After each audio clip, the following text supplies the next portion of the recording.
Friend, मैं अंजनी तिवारी आप सबका चाणक्य क्लासेस नैनी में हार्दिक स्वागत करता हूं। बेटा आज जो हमारा टॉपिक है क्लास 11 रेडॉक्स रिएक्शन। क्या है बेटा? Class 11 redox reaction. अब बेटा यहाँ पे हमें क्या समझना होता है कि रेडॉक्स रिएक्शन बना किससे है। तो बेटा आपको याद रखना है कि रेडॉक्स रिएक्शन का जो मीन है वो किससे लिया गया है? रिडक्शन से और ऑक्सीडेशन से। किससे लिया गया है? Reduction and oxidation. अब बेटा रिडक्शन और ऑक्सीडेशन के लिए आपको क्या समझना है कि भाई ऑक्सीडेशन में क्या होता है? एडिशन ऑफ ऑक्सीजन, जबकि रिडक्शन में क्या होता है बेटा? Addition of hydrogen. ऐसे ही जब हम बात करते हैं रिमूवल कंडीशन की, तो रिमूव क्या होता है? तो बेटा आपको याद रखना है कि जब हम ऑक्सीडेशन में रिमूवल की बात करते हैं तो रिमूव कौन होता है? हाइड्रोजन। और जबकि रिडक्शन में क्या रिमूव होता है? ऑक्सीजन। ये बात क्लियर रहेगी। अब बेटा थर्ड वन पॉइंट में क्या कह रहा है कि ऑक्सीडेशन में क्या होता है कि एडिशन ऑफ इलेक्ट्रोनेगेटिव एलिमेंट। तो ऑक्सीडेशन में क्या होता है? Addition of electronegative element. और रिडक्शन में क्या होता है? Removal of electronegative element. Fourth one point में क्या है बेटा कि ऑक्सीडेशन में क्या होता है? Addition of an electropositive element. और उसमें क्या होता है? सॉरी, ऑक्सीडेशन में होता है removal of an electropositive element. और रिडक्शन में क्या होता है? Addition of an electropositive element. अब बेटा यहाँ पे नेक्स्ट पॉइंट में क्या है कि ऑक्सीडेशन में क्या होता है? Loss of electron. क्या होता है बेटा?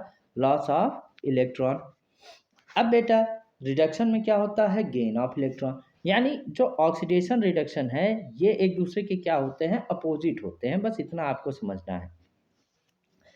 अब यहाँ पे क्या है बेटा कि जो ऑक्सीडेशन और रिडक्शन है इनमें क्या होता है कि भाई जब हम ऑक्सीडेशन नंबर इंक्रीज करते हैं तो क्या होता है? ऑक्सीडेशन। और अगर डिक्रीज करते हैं तो क्या होता है बेटा? रिडक्शन। ये बात क्लियर रहेगी। अब यहाँ पे आपको कुछ समझना होता है रिड्यूसिंग एजेंट। तो रिड्यूसिंग एजेंट क्या होते हैं बेटा? जो इलेक्ट्रॉन डोनेट करते हैं, यानी that component, that compound, that element which have ability to donate the electron. So that's why that agent is known as reducing agent. और ऑक्सीडाइजिंग एजेंट किसे कहते हैं बेटा? दैट एलिमेंट, कंपाउंड और group which is responsible for addition of electron. यानी जिसमें electron का addition हो उसे हम लोग क्या कहते हैं बेटा? Oxidising agent. जिनमें क्या होता है? रिमूवल होता है उसे हम लोग क्या कहते हैं? Reducing agent. ये बात क्लियर है। अब बेटा यहाँ पे आपको क्या समझना होता है? Redox reaction. क्या समझना होता है? Redox reaction. तो रेडॉक्स रिएक्शन होता क्या है? तो बेटा एक चीज आपको याद रख लेना है कि जिस रिएक्शन में रिडक्शन और ऑक्सीडेशन दोनों हो। क्या हो बेटा? Reduction and oxidation. अब जैसे कार्बन किससे कंबाइन हो गया? ऑक्सीजन से। तो क्या बनाएगा? CO2। तो कार्बन ऑक्सीजन से ऐड हुआ तो क्या बना रहा है? Carbon dioxide. तो यहाँ पे क्या हुआ? कार्बन में ऑक्सीजन का एडिशन हुआ। तो ये कौन सा रिएक्शन है? ऑक्सीडेशन। लेकिन बेटा अगर हम कार्बन डाइऑक्साइड को देखें तो ये किस में ब्रेक हो जाएगा? Carbon and oxygen. तो यहाँ से कार्बन डाइऑक्साइड से क्या निकल गया? ऑक्सीजन। तो ये कौन सा रिएक्शन हो गया? रिडक्शन। ऐसे ही बेटा जब हम सेकंड बात करते हैं हाइड्रोजन के कॉन्सेप्ट में, जैसे कार्बन और हाइड्रोजन आपस में कंबाइन हुआ तो ये क्या बनाता है? मीथेन। अब बेटा कार्बन में हाइड्रोजन ऐड हुआ तो ये कौन सा रिएक्शन है? रिडक्शन। लेकिन अगर हम मीथेन की बात करें, जब ये डिसोसिएट होगा बेटा तो ये क्या बनाएगा? Carbon and hydrogen. अब बेटा जब मीथेन से कार्बन और हाइड्रोजन निकल रहा है तो हाइड्रोजन का निकलना क्या है? ऑक्सीडेशन। तो कहने का मतलब है यहाँ पे क्या हो रहा है? रिडक्शन। और यहाँ पे क्या हो रहा है? ऑक्सीडेशन। अब बेटा अगर दोनों कंडीशन को, जैसे कार्बन प्लस O2 हम लोग डबल एरो CO2 ऐसे दिखा रहे हैं तो ये फर्स्ट स्टेप में क्या हो रहा है कि कार्बन और ऑक्सीजन कंबाइन हो रहा है। तो यहाँ पे कौन सा स्टेप होगा? ऑक्सीडेशन। और इस स्टेप में क्या होगा? रिडक्शन। ऐसे ही जब हम कार्बन और हाइड्रोजन की बात करेंगे तो बेटा सेम कंडीशन यहाँ पे क्या बनाएगा? CH4। तो यहाँ पे क्या हो रहा है? रिडक्शन। और यहाँ पे क्या हो रहा है? ऑक्सीडेशन। तो ऐसे आपको याद रखना है कि ऐसे रिएक्शन जिनमें क्या होता है कि ऑक्सीडेशन और रिडक्शन दोनों एक साथ होते हैं तो उन्हीं रिएक्शन को हम लोग क्या कहते हैं, रेडॉक्स रिएक्शन। ये बात क्लियर है। अब बेटा आपको क्या याद रखना है कि redox reaction are generally placed in bidirectional reaction, यानी जो बाई डायरेक्शनल रिएक्शन होता है उनमें जनरली क्या प्लेस करता है, रेडॉक्स रिएक्शन। ये बात क्लियर रहेगी। अब बेटा यहाँ पे नेक्स्ट वन पॉइंट में क्या है, ऑक्सीडेशन नंबर। अब आप बेटा ऑक्सीडेशन नंबर क्या समझते हैं कि ऑक्सीडेशन नंबर क्या होता है, ये चार्ज होता है, जो सेंट्रल एटम होता है उसके ऊपर जो चार्ज आता है उस चार्ज को ही हम लोग क्या कहते हैं, ऑक्सीडेशन नंबर। अब बच्चा अब यहाँ पे हमने साथ साथ क्या बताया कि it is the charge that an atom appear to have in a given species, यानी जो स्पीसीज दी गई है, जो एलिमेंट दिया गया है, जो कंपाउंड दिया गया है उसके ऊपर का charge when the bonding electron are counted towards more electronegative atom. कहा यह जा रहा है जब बॉन्डिंग इलेक्ट्रॉन हम काउंट करते हैं किसकी तरफ से, मोर इलेक्ट्रोनेगेटिव एलिमेंट की तरफ से, तो इसी कंडीशन को हम लोग क्या कहते हैं, ऑक्सीडेशन नंबर। अब बेटा ये ऑक्सीडेशन नंबर का कैलकुलेशन आप कैसे करते हो, तो यहाँ पे नेक्स्ट पॉइंट में क्या दिया है कि कैलकुलेशन ऑफ ऑक्सीडेशन नंबर। अब ऑक्सीडेशन नंबर हम कैसे करते हैं, तो यहाँ पे हम क्या करते हैं, oxidation state of all the element in their elemental form, यानी जब भी हम ऑक्सीडेशन स्टेट निकालते हैं तो वो एलिमेंट का किस फॉर्म में निकालते हैं, एलिमेंटल फॉर्म में। ये बात क्लियर। और एलिमेंटल फॉर्म में जब हम बात करते हैं बेटा तो वो जनरली उनका क्या होता है, ऑक्सीडेशन स्टेट जीरो होता है। क्या होता है बेटा, जीरो।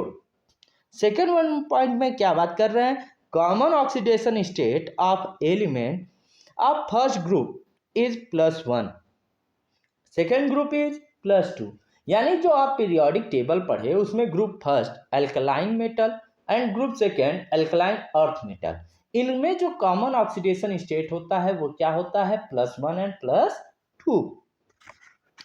थर्ड वन में क्या कहा जा रहा है, for ions composed of only one atom the oxidation number is equal to the charge on the ion. कहा यह जा रहा है कि अगर किसी भी एक सिंगल एटम पर हम क्या बनाएं, आयनिक स्टेट बनाते हैं, आयन फॉर्मेशन कर दें, तो उसका जो ऑक्सीडेशन नंबर होता है वो चार्ज ऑन आयन के क्या होता है, इक्वल होता है। यानी जो भी आयन है उस पे जो चार्ज होता है वो क्या होता है, उसके इक्वल होता है। नेक्स्ट वन में क्या बताया जा रहा है बेटा, the oxidation number of oxygen is more compound is -2। ज्यादातर कंपाउंड के लिए जो ऑक्सीडेशन नंबर होता है ऑक्सीजन का वो कितना होता है बेटा, -2। लेकिन बेटा जब हम पेरोक्साइड बनाते हैं, when we form the peroxide, then this condition oxidation number of oxygen is -1, यानी in the condition of peroxide the oxidation number of oxygen is -1, whereas in the form of superoxide, in the form of superoxide the oxidation number of oxygen is -1/2, यानी super oxide में -1/2, पर oxide में -1 और oxide में क्या होता है बेटा, -2 होता है। यह बात क्लियर रहेगी।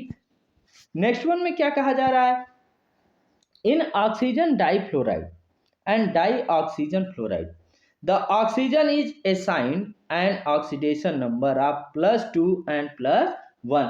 कहा यह जा रहा है बेटा कि जब हम ऑक्सीजन डाइफ्लोराइड लेते हैं या हम क्या लेते हैं, die oxygen difluoride, oxygen difluoride का फॉर्मूला क्या होता है, OF2, और जब हम डाई ऑक्सीजन डाइफ्लोराइड का लेते हैं तो O2F2 होता है। इस समय जो ऑक्सीजन है इसका जो ऑक्सीडेशन नंबर होता है वो क्या लेते हैं हम लोग बेटा, +2 एंड +1।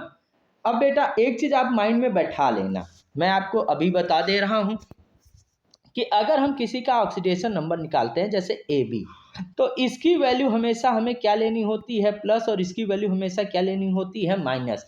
अब कितनी प्लस कितनी माइनस इसकी बात मत याद रखिए, बस ये याद रखिए कि ए की वैल्यू हमेशा हम क्या लेंगे, पॉजिटिव, बी की वैल्यू क्या लेंगे, निगेटिव। ये बात याद रहेगी।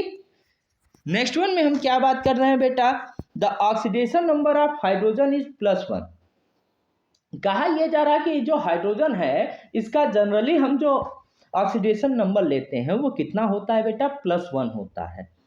बट इन मेटल हाइड्राइड, लेकिन किसमें, मेटल हाइड्राइड में the oxidation number is -1। Metal hydride, अब बेटा मेटल हाइड्राइड कहने का मतलब क्या है, NaH3, NaH3। अब सोडियम हाइड्राइड है बेटा, इस कंडीशन में जो हाइड्रोजन होगा इसका जो ऑक्सीडेशन नंबर होगा वो क्या होगा, -1।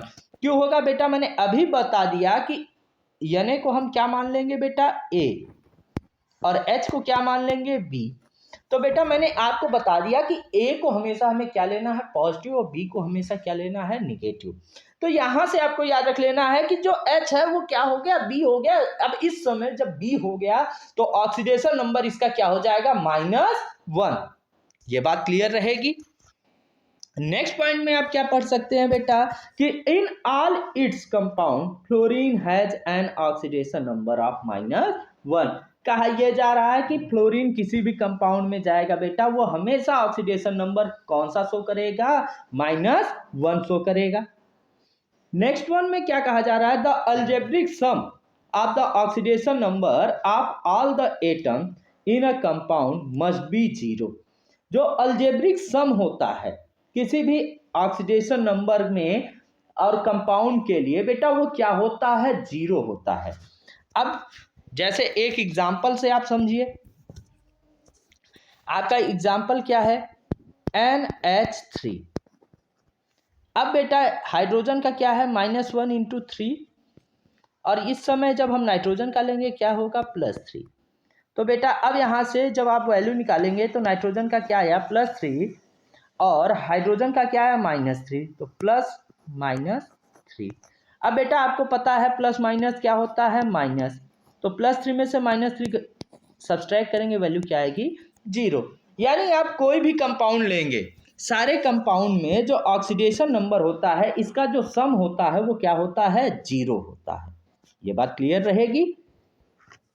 नेक्स्ट वन क्या है बेटा, in polyatomic ion the algebraic sum of all the oxidation number of atoms of the ion must equal the charge on the ion।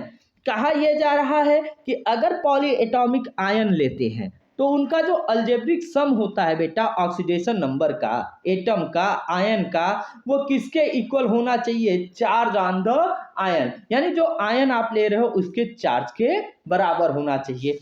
अब बेटा जैसे इसके लिए हम क्या ले रहे हैं, इसके लिए हमने ले लिया SO4 2-। जब हम इसका निकालते हैं तो यस पे क्या ऑक्सीडेशन नंबर आता है, +6, और ऑक्सीजन पे क्या आता है, -2। अब ऑक्सीजन कितने हैं बेटा, 4, तो यहाँ से वैल्यू क्या आएगी, -8।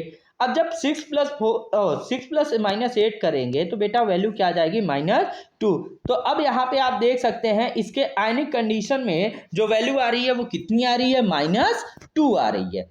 ये बात क्लियर रहेगी।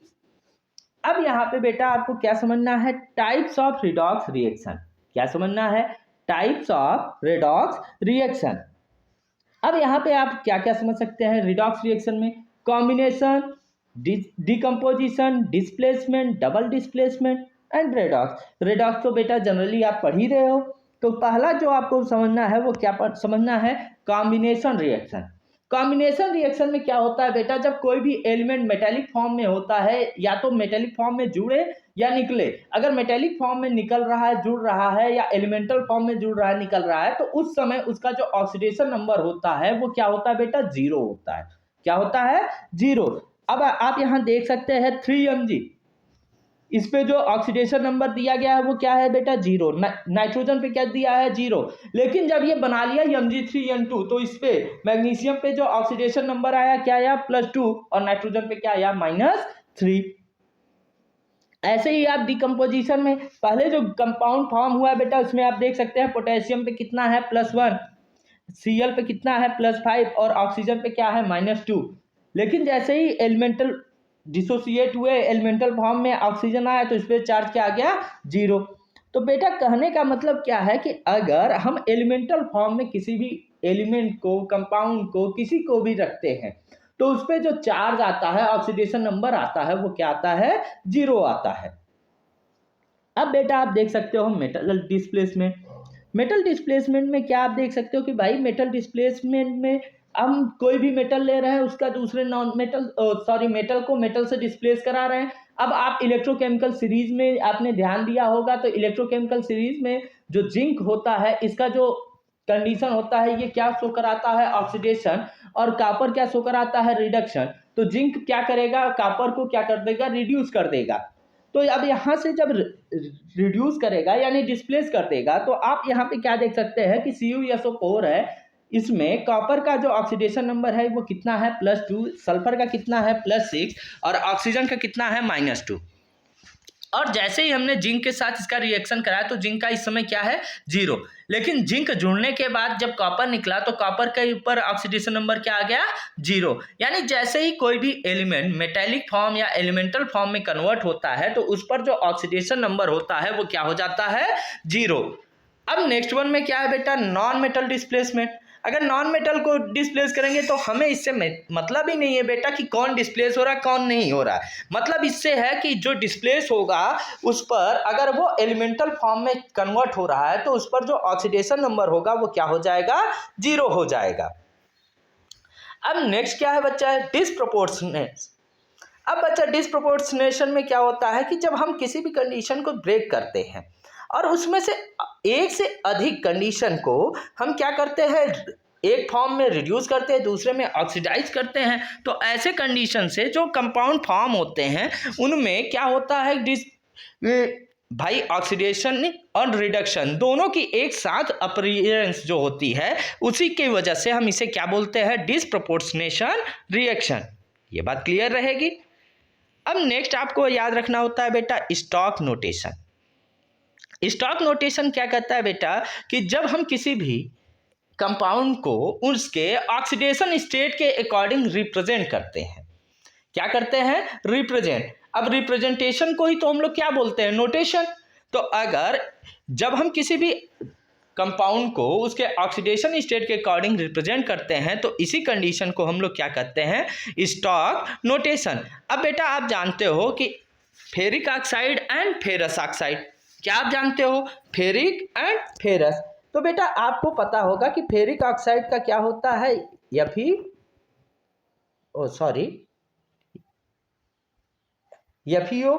और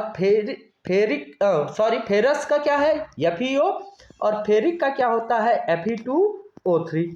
अब इसमें फेरस में जो ऑक्सीडेशन नंबर होता है वो कितना होता है? 2। और फेरिक में कितना होता है? 3। अगर दोनों के नाम के साथ हम उसके ऑक्सीडेशन नंबर को शो ऑफ कराते हैं तो इसी को हम लोग क्या कहते हैं? Stock notation. ये बात क्लियर रहेगी। अब बेटा नेक्स्ट क्या है? Fractional oxidation number. Fractional oxidation number क्या कहा जाता है कि when 2 or more atom of an element are present in different oxidation state. अगर 2 या 2 से अधिक एटम किसी भी एक एलिमेंट का, ये आपको ध्यान देना है कि किसी भी एक एलिमेंट के 2 या 2 से अधिक एटम क्या करते हैं बेटा? डिफरेंट ऑक्सीडेशन स्टेट शो कराते हैं। तो इनका जो कैलकुलेशन हम करते हैं वो किस में करते हैं? फ्रैक्शनल स्टेट में। और इसी कंडीशन को हम लोग क्या कहते हैं? Different fractional condition. अब यहाँ पे बेटा आपको क्या समझना होता है? इलेक्ट्रोड और रिडॉक्स कपल। अब बेटा इलेक्ट्रोड, अब जब हम इसकी बात करते हैं तो बच्चा ये जनरली हम लोग किस में पढ़ते हैं? क्लास 12 का एक चैप्टर होता है इलेक्ट्रोकेमिस्ट्री, इसमें पढ़ते हैं। लेकिन यहाँ थोड़ी सी आपको बात समझनी होती है कि इलेक्ट्रोड क्या होता है। तो बेटा आपको याद रख लेना है मेटेलिक रॉड होता है। क्या होता है? Metallic rod. और जो मेटेलिक रॉड किसमें पार्टिसिपेट करते हैं? रिडॉक्स रिएक्शन में। यानी that metallic rod which is placed in the reaction of reduction and oxidation, that is known as electrode. ये बात क्लियर रहेगी। अब बेटा यहाँ पे जो इलेक्ट्रोड होते हैं, अगर दो अलग अलग इलेक्ट्रोड हैं और एक में रिडक्शन हो रहा है दूसरे में ऑक्सीडेशन, इसी वजह से इन दोनों को मिला के क्या कह देते हैं? Redox couple. क्या बोल देते हैं? Redox couple. सेकेंड वन में क्या है? Electrode potential. अब बच्चा इलेक्ट्रोड पोटेंशियल क्या होता है? टेंडेंसी होता है किसी भी इलेक्ट्रोड का जो कि क्या कर सके, गेन कर सके या लूज कर सके इलेक्ट्रॉन को, यानी the tendency of an electrode to gain और लॉस ऑफ इलेक्ट्रॉन, यानी किसी भी इलेक्ट्रोड के पास अगर कोई ऐसी एबिलिटी हो जिसकी वजह से वो इलेक्ट्रॉन को या तो गेन कर सके या तो लूज कर सके, तो उसी कंडीशन को हम लोग क्या कहते हैं? Electrode potential. नेक्स्ट वन क्या है बेटा? Standard electrode potential. Standard electrode potential क्या होता है कि electrode potential measured eight standard temperature and 1 molar concentration. कहा यह जा रहा है कि अगर इलेक्ट्रोड पोटेंशियल को हम लोग 298 केल्विन टेम्परेचर पर और 1 मोलर कंसंट्रेशन पर मेजर करते हैं तो इसी कंडीशन को हम लोग क्या कहते हैं? Standard electrode potential. अब नेक्स्ट बेटा क्या होता है इसमें? Electrochemical cell. इलेक्ट्रोकेमिकल सेल क्या होता है कि एक स्पेसिफिक टाइप की डिवाइस होती है जिसमें क्या होता है बेटा? केमिकल एनर्जी को किस में कन्वर्ट करते हैं? इलेक्ट्रिकल एनर्जी में। और किस प्रोसेस से करते हैं? रेडॉक्स रिएक्शन से। तो अब यहाँ बेटा आप साफ साफ पढ़ सकते हो कि a device in which chemical energy of a spontaneous redox reaction is converted into electrical energy, यानी ऐसा डिवाइस जिसमें क्या किया जाता है कि जो रिडॉक्स रिएक्शन है इसका यूज करते हैं किसमें? केमिकल एनर्जी को इलेक्ट्रिकल एनर्जी में कन्वर्ट करने के लिए, तो इसी को हम लोग क्या कहते हैं? Electrochemical cell. अब बच्चा यहाँ पे एक सेल डायग्राम दिया है, आप देख सकते हो कि राइट साइड में क्या दिया है? कॉपर, और लेफ्ट साइड में क्या दिया है? जिंक। तो अब यहाँ पे राइट और लेफ्ट से आपको एक ट्रिक याद रख लेना है, लोन। क्या याद रख लेना है? लोन। और दूसरे साइड राइट में क्या दिया है? RrCp। लोन में का मतलब L का मतलब क्या होता है बेटा? लेफ्ट, यानी लेफ्ट साइड। O का मतलब होता है ऑक्सीडेशन, A का मतलब होता है एनोड, और N का मतलब क्या है? निगेटिव। और यहाँ पे R का मतलब राइट, सेकेंड R का मतलब रिडक्शन, C का मतलब कैथोड, और P का मतलब पॉजिटिव। कहा यह जा रहा है बेटा कि लेफ्ट साइड में क्या होता है? ऑक्सीडेशन होता है। ऑक्सीडेशन जिस पे होता है वो क्या होता है? एनोड होता है, और एनोड पर चार्ज क्या होता है? निगेटिव। और राइट साइड में क्या होता है? रिडक्शन होता है। रिडक्शन किस पर होता है? कैथोड पर, और कैथोड का नेचर क्या होता है? पॉजिटिव। अब बेटा यहाँ पे एक ट्रिक आप ऐसे भी याद रख सकते हैं। क्या याद रखेंगे? An ox red cat. An ox red cat. An ox, अब भाई ऑक्स से बैल होता है, कैट से बिल्ली। अब यहाँ एक बैल लाल बिल्ली की बात हो रही है, तो बेटा ऐसा नहीं है। यहाँ पे एन का मतलब है एनोड, ऑक्स का मतलब है ऑक्सीडेशन, रेड का मतलब क्या है? रिडक्शन, और कैट का मतलब क्या है? कैथोड। यानी एनोड पर क्या होगा बेटा? ऑक्सीडेशन होगा, और रिडक्शन किस पर होगा? कैथोड पर होगा। ये बात क्लियर रहेगी। अब यहाँ पे बेटा नेक्स्ट क्या है आपका? Cell reaction. अब ओवरऑल सेल रिएक्शन आप समझ सकते हैं कि ओवरऑल सेल रिएक्शन में क्या दिया है कि Zn plus Cu2 plus is equal to Zn2 plus plus Cu। ये बात क्लियर रहेगी। अब यहाँ पे बेटा आपको हम यहाँ पे बता दिए हैं बेटा, आपको मैंने ट्रिक दे दिया है। क्या दिया है कि रिप्रेजेंटेशन ऑफ एन इलेक्ट्रोकेमिकल से flow of electron, flow of current. अब यहाँ पे बेटा मैंने लोन RrCp लिखा है। लोन का मतलब लेफ्ट इलेक्ट्रोड, O का मतलब ऑक्सीडेशन, A का मतलब एनोड, N का मतलब निगेटिव, R का मतलब राइट इलेक्ट्रोड, सेकेंड R का मतलब रिडक्शन, C का मतलब कैथोड, P का मतलब पॉजिटिव। ये बात क्लियर है। अब बेटा यहाँ पर आप इस स्ट्रक्चर में क्या देख सकते हैं? Salt bridge. क्या देख सकते हैं? Salt bridge. अब ये सॉल्ट ब्रिज का वर्क पूछता है, तो पहला वर्क क्या होता है इसका? To complete inner circuit. जो सर्किट होती है उसको क्या करने में? कंप्लीट करने में। आपने देखा होगा बच्चा कि घरों में जब वायरिंग की जाती है तो वायरिंग करते समय 2 वायर यूज किए जाते हैं, एक मेंस होता है, दूसरा न्यूट्रल या अर्थ होता है। तो बेटा अगर आप सिर्फ मेंस से लाइट जलाते हो तो नहीं जलता जब तक अर्थ या न्यूट्रल ना मिले। तो इसीलिए ये क्या करता है? सर्किट को कंप्लीट करता है। और सेकेंड वन क्या करता है? To maintain electrical neutrality. और ये क्या करता है? जो इलेक्ट्रोड्स हैं, जो इलेक्ट्रोलाइट्स हैं उनको इलेक्ट्रिकल न्यूट्रलिटी प्रोवाइड कराता है। ये बात क्लियर। अब बेटा यहाँ पे आपको फ्लो चार्ट दिया गया है। अब इस फ्लो चार्ट को आप याद रखेंगे क्योंकि ये फ्लो चार्ट आपके एग्जाम के लिए बहुत ही इंपॉर्टेंट होते हैं। अब पहला देखिए आप रिडॉक्स रिएक्शन, यहाँ पे मैंने दो पार्ट में डिवाइड किया, ऑक्सीडेशन एंड रिडक्शन। अब ऑक्सीडेशन कब इन्वॉल्व होता है? कोरोजन में, ब्लीचिंग में और एंटीसेप्टिक में। और ये क्या कराता है? इसमें क्या होता है? Gaining of oxygen, removing of hydrogen, या लॉस ऑफ इलेक्ट्रॉन, या increase of oxidation number. Reduction में क्या होता है? फोटोग्राफिक डेवलपर्स यूज करते हैं, एंटीऑक्सीडेंट्स के तौर पे यूज करते हैं और फोटोसिंथेसिस में यूज होता है। रिडक्शन में होता क्या है बेटा? Losing of oxygen, addition of hydrogen, gain of electron and decrease of oxidation number. अब बच्चा ऑक्सीडेशन रिड्यूस सब्सटेंस हो रहा है, यानी जिसमें ऑक्सीडेशन रिड्यूस हो रहा है तो उसे क्या कहते हैं? Reducing agent. अगर जो ऑक्सीडाइजिंग एजेंट है वो क्या कर रहा है? रिडक्शन कर रहा है, तो वो क्या है? ऑक्सीडाइजिंग एजेंट है। अब बेटा लॉस ऑफ इलेक्ट्रॉन और गेन ऑफ इलेक्ट्रॉन से एक सेल इन्वॉल्व की जाती है जिसे हम लोग क्या बोलते हैं? Electrochemical cell. क्या बोलते हैं बेटा? Electrochemical cell. अब बेटा इस फ्लो लर्निंग चार्ट को आप जरूर याद रखिएगा क्योंकि ये आपके लिए बहुत ही इंपॉर्टेंट टॉपिक होता है। क्योंकि अगर आप 11th में हैं तो 11th के बाद जब आप ये 12th में जाते हैं तो एक मैंने पहले ही बताया कि आपको एक चैप्टर मिलता है। क्या मिलता है? Electrochemistry, 3rd chapter. बेटा वहाँ पे ये बहुत ही इंपॉर्टेंट रोल प्ले करता है क्योंकि वहाँ पे आपको electrochemical cell, electrolytic cell, dry cell, इन सब के बारे में बात करनी होती है। वहाँ पे जो इलेक्ट्रोकेमिकल सेल होता है उसमें आपको galvanic cell, Daniell cell, voltaic cell, इनकी भी बातें करनी होती है। ये बात क्लियर रहेगी।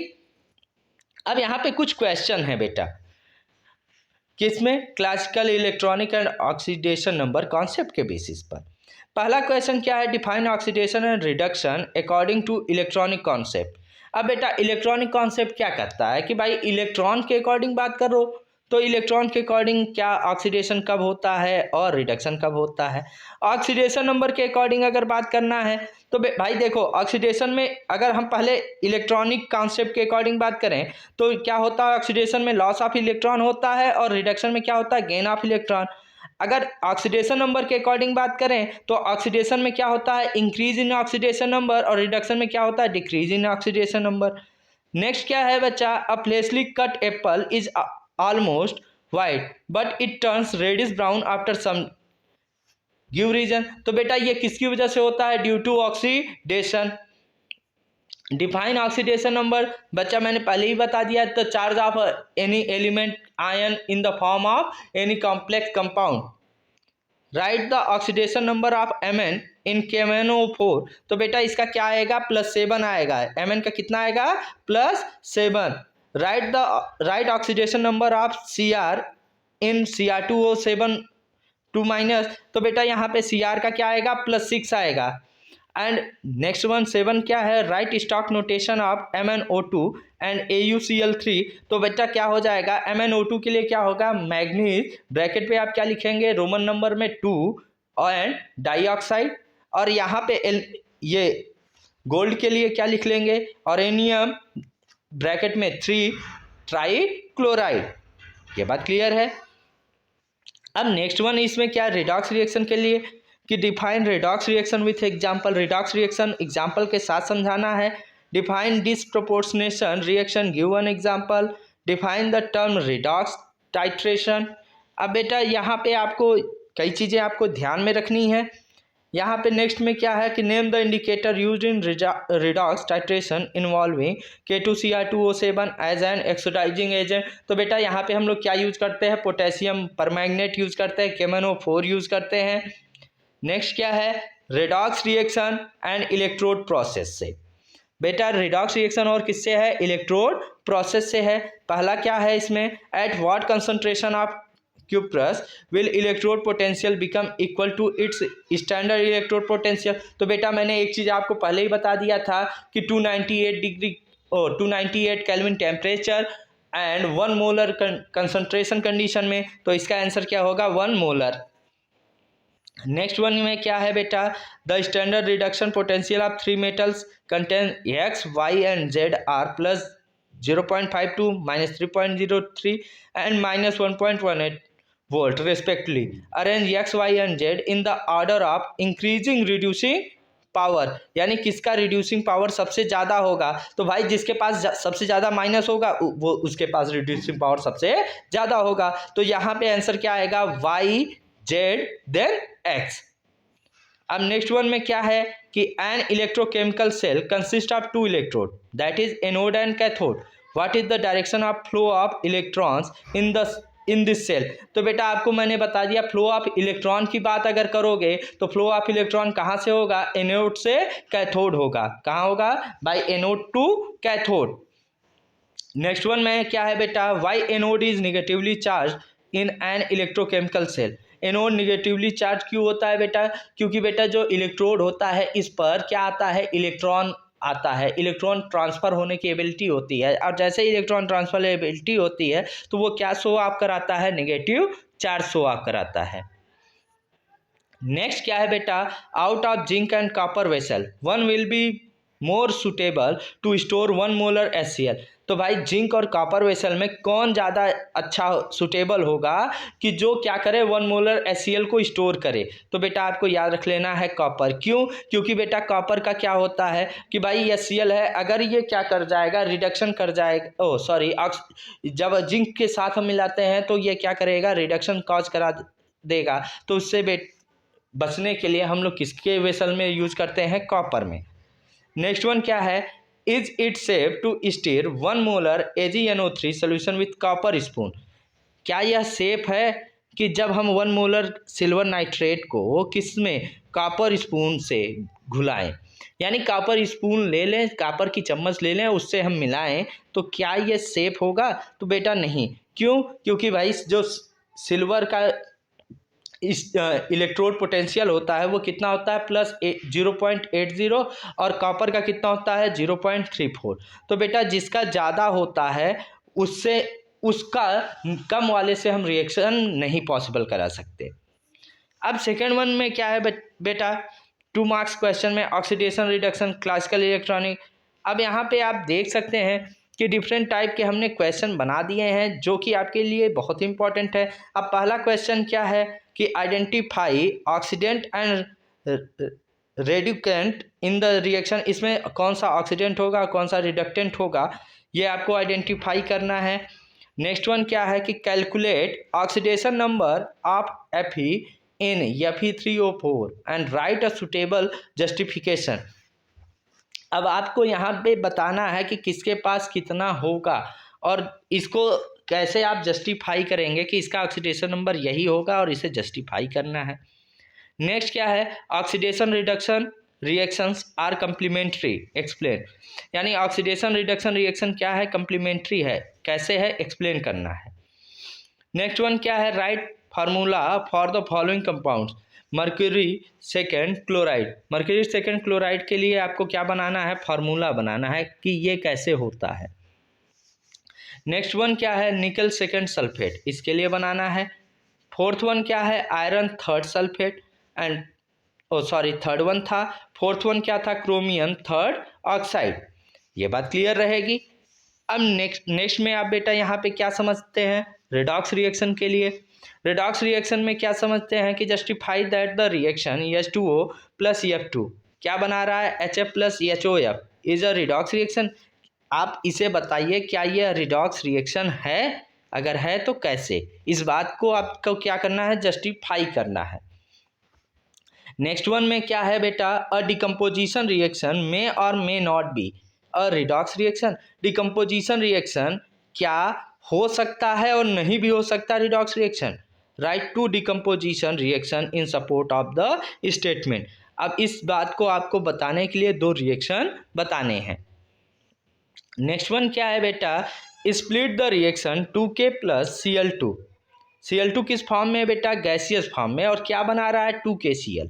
ये कौन सा फॉर्म में है, solid, into oxidation and reduction half reaction. और इसे किस में आपको डिवाइड करना है बेटा, हाफ सेल रिएक्शन में डिवाइड करना है, या आप कह सकते हो कि इसे हाफ कंडीशन में डिवाइड करना है। नेक्स्ट वन क्या है बेटा, calculate the oxidation number of underline element in following compounds. अब CaO2, तो बेटा आपको यहाँ पे जब CaO2 है तो ऑक्सीजन का क्या हो जाएगा इस समय -1,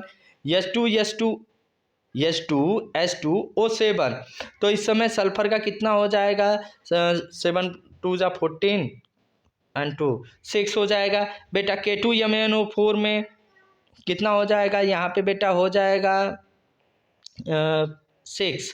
Ki3 में I का क्या होगा -1। नेक्स्ट वन में बेटा यहाँ पे क्या है, redox reactions and electrode process, redox reaction और इलेक्ट्रोड प्रोसेस। पहला इसमें क्या है, write the function of salt bridge in an electrochemical cell. Salt bridge का फंक्शन बताना है इलेक्ट्रोकेमिकल सेल में। नेक्स्ट वन में क्या दिया है बेटा, define the term redox couple. Redox couple term को डिफाइन करना है बेटा, मैंने पहले ही बता दिया रेडॉक्स कपल क्या होता है, the combining condition of cathode and anode. Next one क्या है बेटा, the standard reduction potential of two metals A and B are -0.76 volt and +0.34 volt respectively. An electrochemical cell is form using electrode of this metal. Identify the cathode and anode. Cathode कौन होगा बेटा, cathode होगा +0.34 और anode कौन होगा -0.76 volt. Write the direction of flow of electron, तो from B to A, sorry A to B, इसलिए कि A का माइनस दिया है तो A टू B। अब बेटा आपको यहाँ 3 मार्क्स क्वेश्चन याद रखने हैं। 3 मार्क्स क्वेश्चन में आपको क्या याद रखना है कि oxidation reaction, classical electronic oxidation number concept पर, calculate oxidation number of Cr in Cr2O4 2-। अब बेटा यहाँ पे क्या हो जाएगा, Cr का क्या आएगा +5 आएगा, O का यहाँ पे क्या आएगा -1/2 आएगा, और Na का क्या आएगा +1 आएगा। Account for the following, HNO3 acts as a oxidising agent while HNO2 can act both as reducing agent. अब ये आपको बताना है कि HNO3 तो ऑक्सीडाइजिंग एजेंट की तरह काम करता है, लेकिन HNO2 दोनों की तरह रिड्यूसिंग और ऑक्सीडाइजिंग की तरह काम करता है। नेक्स्ट वन में क्या है, silver fluoride is unstable compound and a strong oxidising agent. ऐसा क्यों है कि सिल्वर फ्लोराइड क्या है, अनस्टेबल कंपाउंड है और साथ ही साथ क्या है, स्ट्रॉन्ग ऑक्सीडाइजिंग एजेंट है। थर्ड वन क्या है, ozone acts as a oxidising agent. ये कहा जा रहा है कि ओजोन ऑक्सीडाइजिंग एजेंट की तरह कार्य करता है, ऐसा क्यों है, ये बताना है आपको। रेडॉक्स रिएक्शन में बेटा आपको क्या बताना है कि परमैंगनेट आयन, परमैंगनेट आयन का मतलब क्या है, MnO4- react with sulphur dioxide gas in acidic medium to produce Mn2+ ion and hydrogen sulphate ion. Write ionic equation and balance by ion electron method, यानी इसे बैलेंस करना है ion electron method से। Next one क्या है, balance the following equation by the oxidation number method. Oxidation number method से जो reaction दिया है बेटा, इसे क्या करना है, आपको बैलेंस करना है। अब बेटा बैलेंस करने के लिए आपको क्या करना है, आयन को बैलेंस करना है। नेक्स्ट वन में क्या है, balance the following equation in basic medium, यानी इनको बेसिक मीडियम में क्या कर दो, बैलेंस कर दो, यानी एसिडिक बेसिक ये मीडियम के अकॉर्डिंग आपको बैलेंस करना होता है। नेक्स्ट वन क्या है बेटा, depict the galvanic cell in which the reaction zinc plus 2Ag plus Z2। हाँ तो बेटा यहाँ पे कह रहा है कि which electrode is negatively charge, तो बेटा यहाँ कौन सा निगेटिवली चार्ज होगा, zinc. The carriers of the current in the cell, carrier कौन होगा बेटा, कैरियर में तो आपको ये पता होना चाहिए कि कैरियर में क्या होता है, ये इलेक्ट्रोड्स होते हैं। Individual reaction at each electrode, सभी ई इलेक्ट्रोड जो दिए गए हैं इन पर आपको क्या बताना है, इंडिविजुअल रिएक्शंस बताने हैं। यह बात क्लियर रहेगा। नेक्स्ट में आप क्या देख सकते हैं, explain why reaction FeSO4 plus CuSO4 plus Fe does not occur. ऐसा क्यों होता है, तो कि बेटा क्योंकि आपको मैंने पहले बताया इलेक्ट्रोकेमिकल सीरीज में जो ज़्यादा ऊपर होता है उसको नीचे वाला क्या नहीं कर पाता, डिस्प्लेस नहीं कर पाता। Zinc can displace copper from aqueous copper sulphate solution but Ag can not. Zinc किसको डिस्प्लेस कर सकता है? कॉपर को, लेकिन एजी नहीं कर पाता। ऐसा क्यों? क्योंकि बेटा एजी क्या होता है? सिल्वर जिंक से कम होता है। Solution of silver nitrate turns blue when copper rod is emerge in it. तो बेटा ऐसा क्यों होता है? क्योंकि कॉपर क्या करने लगता है? ऑक्सीडेशन करने लगता है।